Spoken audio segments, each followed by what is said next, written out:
Ang susunod na programa ay rated PG. Ito ay nangangailangan ng patnubay at gabay ng magulang para sa mga batang manunood. Hanggang ngayon, hindi pa rin bumabalik ang alaala ni Doc RJ na hindi niya totoong anak si Zoe. Ang hindi niya alam, ito ang dahilan kaya itinulak siya ni Moira sa hagdan. Ang lumang cellphone ni Doc RJ ang susi para bumalik ang alaala ni Doc RJ dahil nirecord niya na hindi niya totoong anak si Zoe kaya lang sinira ito ni Moira para walang ebidensya.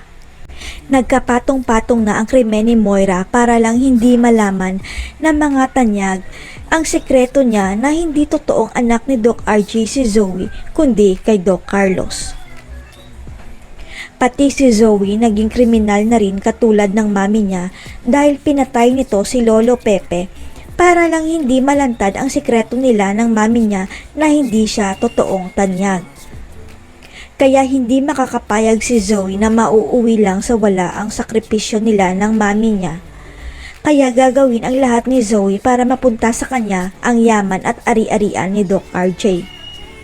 Sa oras na makuha ni Zoe ang kayamanan ng mga tanyag, wala na siyang pakialam pa kay Doc RJ at kay Annalyn dahil ang mahalaga sa kanya mabawi ang apex sa mga tanyag.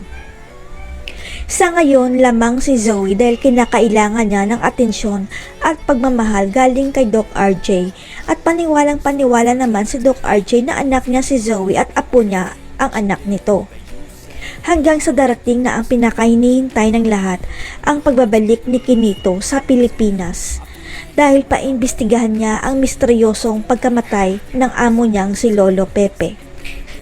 Sa pag-iimbestiga ni Quinito, makakausap niya ang katulong ng mga tanyag na si Manang Nelia at ipapakita ni Manang Nelia ang sirang cellphone ni Doc RJ na napulot pala niya. Kaya dito na ipapaayos ni Quinito ang luma at sirang cellphone ni Doc RJ at kanya makikita ang na-record na video ni Doc RJ na sinasabi nito na hindi niya pala anak si Zoe. Kaya dito na magtatapos ang pagpapanggap ni Zoe na isa siyang tanyag dahil ipapakita ni Quinito kay Doc RJ ang cellphone niya at muling magbabalik ang kanyang alaala. Ano kaya ang gagawin ni Doc RJ kay Zoe ngayong bumalik na ang alaala niya? Ilalantad rin kaya ni Quinito na si Zoe ang totoong pumatay kay Lolo Pepe? Abangan.